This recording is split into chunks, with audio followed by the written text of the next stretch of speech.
Bab pertama. Billy Jantala berjuang untuk duduk dari tempat tidurnya, merasakan tekanan di kepalanya yang seolah-olah akan meledak.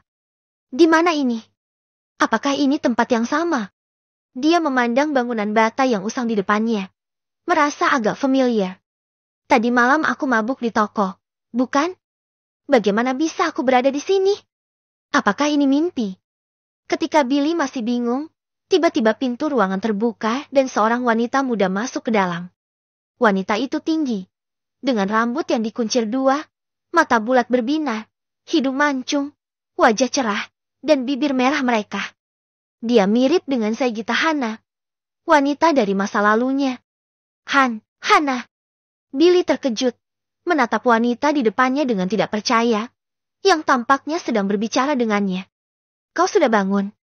Sarapan sudah siap, aku akan pergi bekerja. Wanita itu mengambil mantel abu-abu dan hendak pergi. Tunggu, Hana, jangan pergi. Billy secara refleks berteriak keras. Wanita itu langsung menghentikan langkahnya. Aku hanya memiliki sedikit uang, aku akan memberikannya padamu.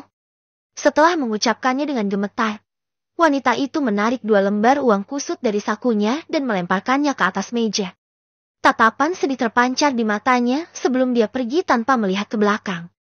Saat dia berjalan keluar, Billy bangun dan melompat dari tempat tidur dengan tergesa-gesa. Namun, saat dia sampai di pintu, wanita itu sudah menghilang. Hana, apakah dia benar-benar Hana? Gumam Billy penuh kegembiraan. Saigita Hana adalah istri Billy Jantala. Hana merupakan wanita cantik yang terkenal di kota Paso. Awalnya, ayah Saigita Hana sakit parah dan memerlukan biaya operasi yang besar. Keluarga Billy memberi keluarga Hana biaya pertunangan yang besar untuk bisa melamar Saigita Hana. Billy, yang ingin sukses dalam bisnisnya, tidak ingin bekerja seperti kebanyakan orang setelah menikah. Dia hanya ingin fokus dalam bisnisnya, tidak peduli dengan perasaan Hana. Hana, dengan kesedihan yang terpendam, membiayai kehidupannya sendiri sambil berharap agar suaminya akan lebih bertanggung jawab suatu hari nanti.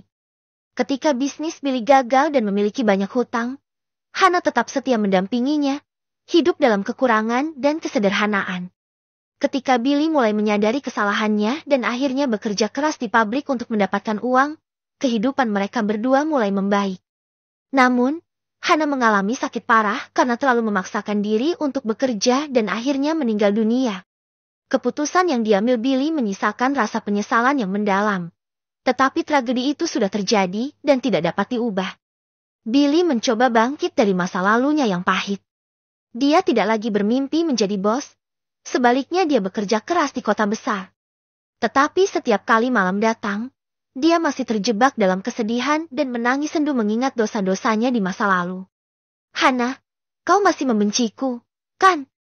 Kau ingin aku masuk ke dalam mimpimu? Gumam Billy dengan senyum pahit sambil melayangkan tinjunya ke meja kayu yang usang. Dia merasakan rasa sakit dan akhirnya memegang tangannya. Beberapa saat kemudian, rasa sakitnya reda dan dia menatap tangan kanannya yang memerah dengan tatapan kosong. Sakit, tapi apakah dalam mimpi orang bisa merasakan rasa sakit? Apa mungkin ini bukan mimpi? Tiba-tiba saja dia memikirkan hal aneh. Billy membuka pintu dan keluar. Cahaya matahari yang menyilaukan menerpa, membuatnya menutupi wajahnya dengan tangan. Setelah beberapa saat beradaptasi, dia menurunkan tangannya dan melihat ke belakang. Menatap rumah kosong di belakangnya. Matanya melihat ke arah kalender yang tertempel di dinding. 24 Juli tahun 1990, hari yang biasa-biasa saja. Tahun kedua setelah dia menikah dengan Saigita Hana. Dia telah kembali ke masa lalu. Awalnya dia sedikit bersemangat. Namun ketika memikirkan dosa-dosanya di masa lalu dan kepergian Hana di rumah sakit, dia merasa terpukul. Billy, kau memang tidak memiliki hati. Gumamnya, dengan rasa bersalah. Hana, jangan khawatir. Hanya ada satu hal yang ingin kusampaikan padamu. Saigita Hana, aku tidak akan membiarkanmu menderita lagi. Ucapnya dengan tekad yang kuat. Dia menahan diri untuk tidak langsung pergi ke pabrik, mencari Hana. Sebaliknya, dia kembali ke dalam rumah, menyingsingkan lengan bajunya, dan membersihkan rumahnya yang berantakan. Meskipun rumahnya sederhana, tapi terlihat jauh lebih nyaman setelah dibersihkan. Setelah menyantap sedikit bubur di atas meja, Billy berjalan ke dapur kecilnya. Dia membuka tempat memasak nasi dan melihat sedikit sisa nasi di dalamnya. Dia menyadari bahwa rumah tangganya sedang berjuang karena bisnisnya yang gagal. Mengenakan mantel, Billy melangkah keluar dari rumah dan memandang sekeliling. Paso adalah kota kecil dengan hanya sedikit toko di sisi jalan. Di kejauhan, terdengar suara nyanyian. Letakkan hatimu, hatiku, dalam seutas tali. Tetapi tidak terlihat orang yang menyanyikannya. Ada yang aneh. Gumam Billy saat ia mendekati sumber suara. Dia menoleh dan melihat seorang lelaki tua berambut putih duduk di depan rumahnya, mengerutkan kening sambil mengutak-atik radio di tangannya. Melihat adegan itu, mata Billy tiba-tiba berbinar. Sebelumnya, sebelum hidupnya berubah, Billy pernah menjadi tukang reparasi peralatan rumah tangga. Bahkan setelah perubahan zaman, dia masih memiliki bengkel peralatan rumah tangga. Memperbaiki radio bukanlah masalah baginya. Meskipun pekerjaan semacam itu kurang diminati oleh generasi muda, tapi saat ini pekerjaan tersebut menjadi bisnis yang menguntungkan, karena hanya beberapa orang yang memiliki keahlian reparasi. Apa yang bisa mencerminkan perubahan zaman? Tentu saja, barang-barang yang digunakan. Pada tahun 1950-an dan 1960-an, barang-barang utama yang sering digunakan adalah sepeda, jam tangan, radio, dan mesin jahit. Setelah era reformasi dan keterbukaan, dengan kenaikan pendapatan rakyat, barang-barang utama itu menjadi TV berwarna, lemari es, mesin cuci, dan DVD player. Dalam konteks ini, radio, yang dulunya barang mewah, sekarang menjadi alat informasi yang umum ditemui di rumah-rumah. Namun, semakin sering digunakan, semakin sering juga rusak. Di zaman ini, orang lebih suka memperbaiki peralatan yang rusak daripada membeli yang baru. Namun, memperbaiki peralatan rumah tangga merupakan pekerjaan yang rumit dan membutuhkan keahlian dalam konstruksi listrik dan pemeliharaan. Saat itu, Billy mulai merasa bahwa keahliannya bisa berguna. Tuan, apa ada masalah dengan radiomu? Billy menghampiri dengan senyuman. Pria tua itu menatap Billy dengan skeptis. Ya, ini masih berfungsi dengan baik semalam, tapi tidak tahu kenapa, sekarang tidak. Billy tersenyum. Apakah aku boleh membantumu memperbaikinya? Kau pernah memperbaiki radio sebelumnya? Kakek itu bertanya ragu-ragu. Aku sering memperbaiki berbagai peralatan sebelumnya. Jadi aku yakin bisa membantu. Jawab Billy dengan percaya diri. Namun, jika aku berhasil memperbaikinya, aku akan mengenakan biaya perbaikan. Apakah kau setuju? Oke, aku akan membayarmu Rp2.000. Pria tua itu menawarkan dengan ragu-ragu. Billy menggeleng. Maaf, tetapi itu terlalu sedikit. Radio baru seperti ini biasanya dijual dengan harga Rp40 atau Rp50.000. Biaya perbaikannya juga bisa sekitar Rp5-10.000. Bagaimana jika aku memeriksanya terlebih dahulu? Dan jika aku berhasil memperbaikinya, kau bisa memberikan Rp5.000 sebagai imbalannya. Pada tahun 1990, pendapatan rata-rata per bulan hanya sekitar Rp400-500.000. Itu merupakan pendapatan rata-rata untuk kelas pekerja di kota-kota besar. Jadi uang Rp1.000 itu cukup bisa dibelikan macam-macam barang. Pendapatan di daerah pedesaan atau kota kecil bahkan lebih rendah. Oleh karena itu, membeli barang baru seperti radio tentu saja bukan pilihan ekonomis bagi banyak keluarga. Argumen Billy berhasil membuat pria tua itu berhenti bertanya lebih jauh. Baiklah, 5.000. Tapi jika kau gagal memperbaikinya, aku tidak akan membayar apa-apa. Kakek itu setuju, mengangguk. Bab kedua. Obeng. Billy memperbaiki radio sambil tersenyum, lalu meminta obeng kepada lelaki tua tersebut. Dia membuka kotak baterai terlebih dahulu, baterainya masih cukup baru. Setelah memeriksa bagian dalamnya, Billy menemukan masalahnya. Ternyata antena internalnya longgar. Perbaikannya cukup sederhana, dan tidak perlu membeli aksesori tambahan. Tuan, apakah kau punya kertas aluminium di rumah? Tanya Billy. Aku rasa tidak ada. Jawab pria itu, sedikit terkejut, lalu menggelengkan kepalanya. Apakah kau memiliki kaleng kola? Ada. Dan apakah kau memiliki besi solder? Iya, ada milik tetanggaku. Aku akan meminjamkannya. Billy mengambil kaleng kowl, melihat label di atasnya sambil tersenyum lega. Dengan gunting, dia memotong 2 potongan kecil aluminium dari kaleng tersebut.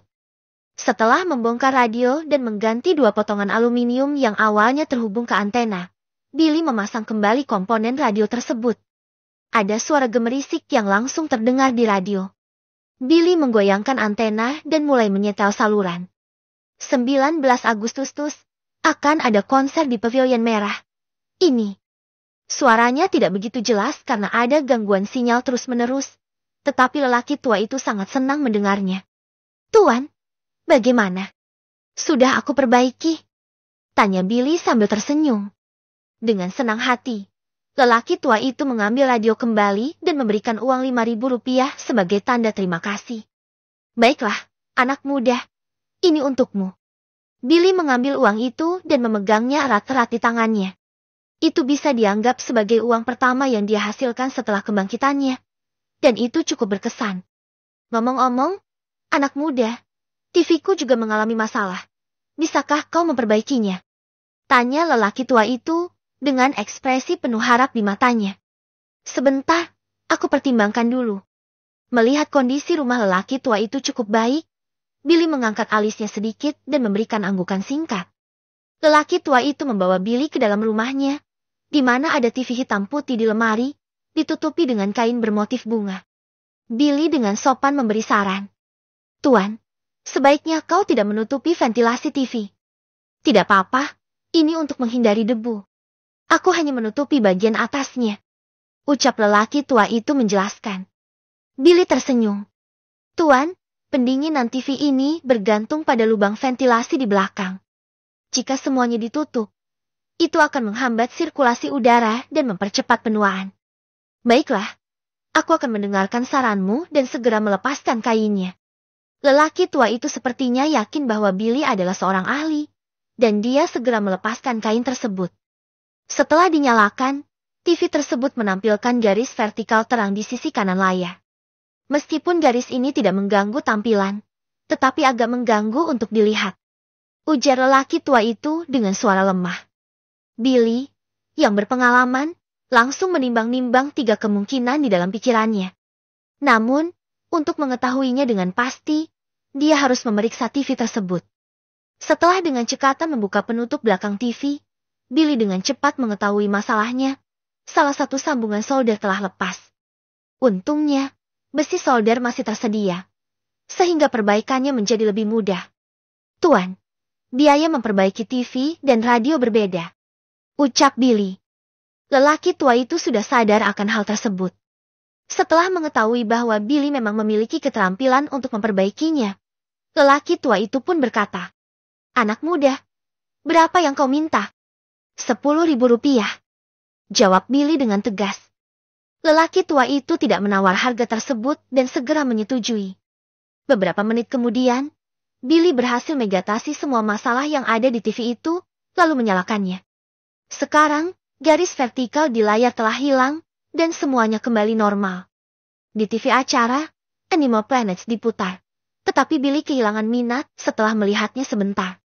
Dengan teknologi proyeksi liquid crystal display di generasi berikutnya, saat ini menonton TV hitam putih terasa membosankan. Anak muda, kau benar-benar hebat. Puji pria tua itu sambil mengacungkan jempol. Billy tersenyum. Tuan, jika di lain waktu ada kerabat atau teman yang memiliki masalah dengan peralatan rumah tangga, mereka bisa menghubungiku. Namaku Billy Jantala, dan aku akan memberikan harga yang sesuai. Oke. Lelaki tua itu tersenyum melihat TV-nya sudah diperbaiki. Saat Billy hendak pergi, tiba-tiba lelaki tua itu bicara lagi. Ngomong-ngomong, Billy, aku punya radio tua lagi. Bisakah kau perbaiki? Tentu, mari kita lihat. Billy menjawab sambil tersenyum.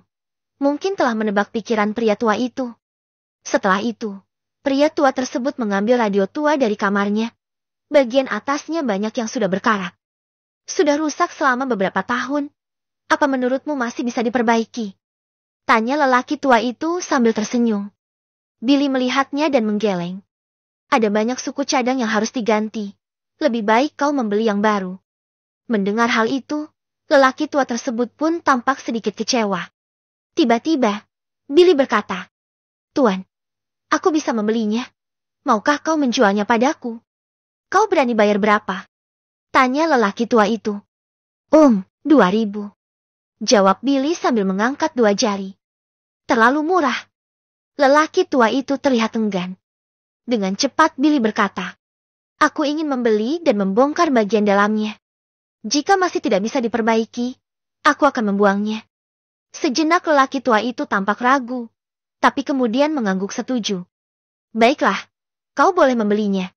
Radio yang rusak seperti itu hanya akan dihargai sekitar Rp1.000 jika dijual sebagai barang rongsokan. Namun, jika dijual dengan harga 2.000, itu sudah menjadi kesepakatan yang sangat baik." Billy membayar dengan senang hati, dan kemudian pergi membawa radio tua tersebut. Jika di lain waktu ada teman yang ingin memperbaiki atau menjual barang bekas, mereka bisa menghubungiku. Aku biasanya sering berkeliling di sekitar sini. Harganya akan sangat terjangkau. Ucap Billy dengan senyum ceria sambil memegang radio tersebut. Dia merasa sangat bahagia. Dia berhasil memperbaiki radio lelaki tua itu dan mendapat Rp2.000. Memperbaiki TV-nya dan menghasilkan Rp10.000, dan kemudian menghabiskan Rp2.000 untuk membeli radio tua tersebut. Jika dipikir-pikir, dia berhasil membeli barang bekas milik lelaki tua itu dengan uang yang dihasilkan dari lelaki tua itu sendiri. Itu adalah keuntungan yang murni. Dia menyadari bahwa untuk menghasilkan uang di era ini, bergantung pada teknologi menjadi kunci. Memperbaiki barang bekas bisa menghasilkan uang, tapi prosesnya terlalu lambat. Saat ini, dalam era reformasi dan keterbukaan, peluang bisnis banyak tersedia untuk setiap individu. Banyak orang yang memiliki barang bekas rusak di rumah mereka. Barang-barang tua tersebut dapat dikumpulkan, diperbaiki, dan dijual kembali. Tidak banyak orang di kota Paso yang terlibat dalam bisnis seperti itu, sehingga Billy bisa memonopoli pasar tersebut. Keuntungan dari bisnis tersebut akan semakin jelas untuk masa mendatang. Sambil memegang radio, Billy pergi dengan semangat ke pasar sayur terdekat. Dia ingin membeli bahan makanan dan kembali untuk memasak hidangan lezat. Istrinya, Hana, tidak makan sedikit pun dari makanan yang dimasak Billy, hingga akhirnya Hana meninggal dunia dengan putus asa. Baginya, semua perubahan dimulai dari makanan. "Bos, tolong beriakan 2 kilo daging sapi untukku," ucap Billy di depan kios daging. Pemilik kios terkejut sejenak. Kebanyakan pelanggan yang datang biasanya hanya membeli daging sapi 1 kilo, dan jarang yang membeli sampai 2 kilo.